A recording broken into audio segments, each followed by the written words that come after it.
नमस्कार साथियों, कैसे हैं आप लोग। मुझे पूरा उम्मीद है आप लोग अच्छे होंगे, स्वस्थ होंगे, मस्त होंगे। साथियों, आज के इस वीडियो में हम बात करेंगे मृतक आश्रित कोटे से जो नौकरी होती है, आज उसी के बारे में हम आपसे डिस्कस करने वाले हैं। क्योंकि एक मामला साथियों इलाहाबाद हाई कोर्ट में गया है।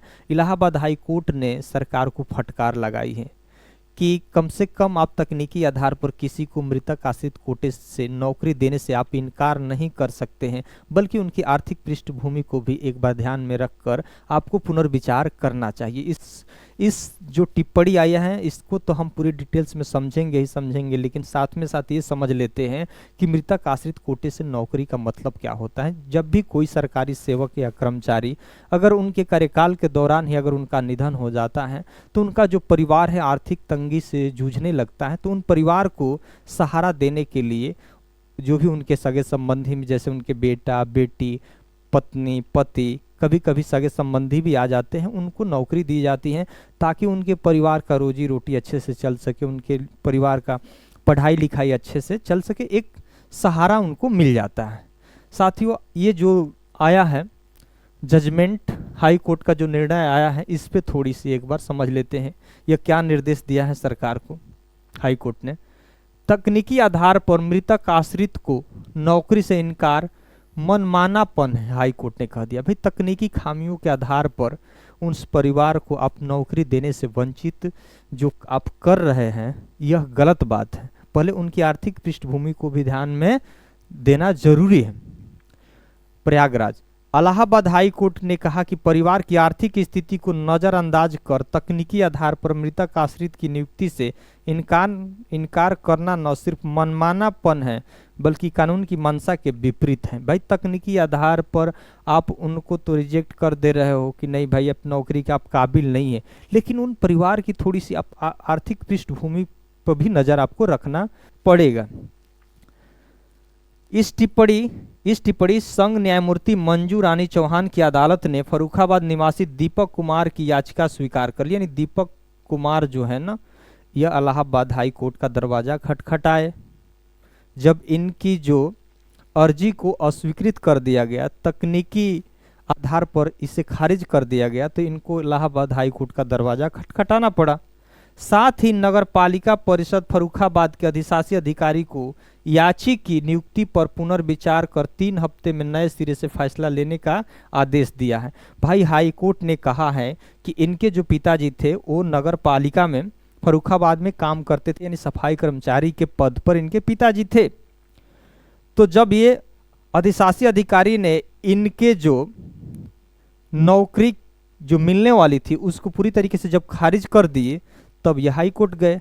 तो हाई कोर्ट ने कहा कि भाई अधिशासी अधिकारी, आपको 3 हफ्ते का आप समय ले लीजिए और इस निर्णय पर पुनर्विचार कीजिए, और उस परिवार को नौकरी देने लायक है तो उस परिवार को आप नौकरी दीजिए। याची के पिता नगर पालिका परिषद में सफाई कर्मचारी थे। 2023 में बीमारी के कारण उनका क्या हो गया, निधन हो गया। पिता की देखभाल में लगे रहने के कारण ग्राम पंचायत दिलवारपुर में सफाई कर्मचारी के पद पर तैनात मां छुट्टी पर थी। यानी समझ लीजिए, इनके पिताजी का निधन हो जाता है, बीमारी के कारण इनके माताजी को नौकरी मिल जाती है। इनके माताजी को नौकरी मिल जाती है, फिर भी नौकरी मिल जाती है। पूरी तरीके से यह बीमार थे। माताजी क्या करती थी, देखभाल की वजह से वह ड्यूटी पर नहीं जाती थी। उसके बाद कुछ ही दिन बाद, जब मरने के बाद, इनके पिताजी जब मरे तो उसके बाद नौकरी ज्वाइन की, लेकिन लगातार कई प्रकार की दिक्कतें आने लगी। यहाँ इनका आरोप है कि कई प्रकार की परेशानी अधिकारियों द्वारा दबाव बनाया जाने लगा। ठीक, उसके बाद उन्होंने 31 मई 2024 को क्या कर दिया, नौकरी से इस्तीफा दे दिया। बीमारी की वजह से एक तो ड्यूटी नहीं जा पाती थी, जैसे ही उनका निधन भी हुआ तो ड्यूटी भी जाना चाहें तो अधिकारी चाहे अन्य कारण से कई प्रकार के प्रेशर दबाव आया, जिसकी वजह से उन्होंने नौकरी तो ज्वाइन कर ली। ज्वाइन करने के बाद दबाव की वजह से 31 मई 2024 को इस्तीफा भी दे दी। इसके बाद याची ने परिवार की दयनीय आर्थिक स्थिति का हवाला देते हुए मृतक आश्रित कोटे से नियुक्ति मांगी।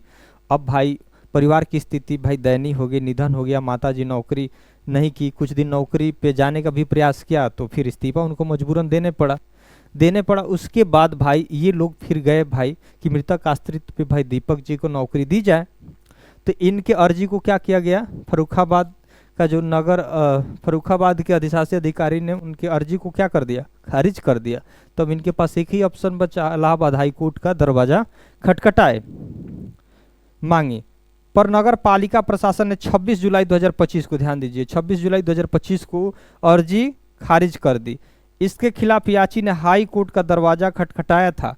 कोर्ट ने पाया कि नगर पालिका परिषद फर्रुखाबाद ने याची की अर्जी यह कहते हुए खारिज कर दी थी, किस लिए, क्यों खारिज किया था, समझ लीजिए, कि उसकी मां सरकारी सेवक थी, जबकि रिकॉर्ड से स्पष्ट हुआ कि मां पर लंबे समय तक काम न करने का दबाव बनाएगा। माताजी, जो भी रिकॉर्ड में आया कि भाई माताजी को ज़्यादा दिन तक ड्यूटी भी नहीं की, ठीक। इस वजह से भले अधिशासी अधिकारी ने कहा कि नहीं उनकी माताजी सरकारी सेवक थी, लेकिन माताजी न अधिक समय तक ड्यूटी कर पाई हैं, न सेवाएं दे पाई हैं, तो फिर उस परिवार को आर्थिक तंगी से कैसे निकाला जा सकता है, नहीं निकाल पाई। इसकी वजह से वो मजबूरी में इस्तीफा देने के लिए विवश हुई और परिवार आर्थिक संकट में आ गया। कोर्ट ने नगर पालिका परिषद की ओर से नियुक्ति से इनकार करने वाले आदेश को क्या कर दिया, रद्द कर दिया। जो भी ये फर्रुखाबाद की तरफ से, नगर पालिका की तरफ से आदेश था, उस आदेश को रद्द कर दिया और कहा कि भाई इस पर पुनर्विचार करो। कहा कि आश्रित नियुक्ति का उद्देश्य मृतक परिवार को तत्काल आर्थिक सहारा देना है। भाई इसका उद्देश्य ही है कि उस परिवार में अगर आर्थिक तंगी है तो उसको सहारा दिया जाए। ऐसे में केवल तकनीकी खामियां बताकर योग्य दावेदार को बाहर करना यह क्या है, न्याय संगत नहीं है। इस पर पुनर्विचार करने के लिए कह दिया। कोर्ट ने नगर पालिका परिषद फर्रुखाबाद को नियुक्ति पर पुनर्विचार का दिया आदेश की पुनर्विचार करो, स्थिति अगर सही नहीं है तो याची को क्या करो, नौकरी दो। अगर किसी प्रकार की अगर आपकी भी समस्या है मृतक आश्रित से तो ज़रूर आप कमेंट करेंगे, ज़रूर बताएंगे आप कहाँ से हैं और क्या समस्याएं हैं। मैं आपको अपना डिटेल्स नंबर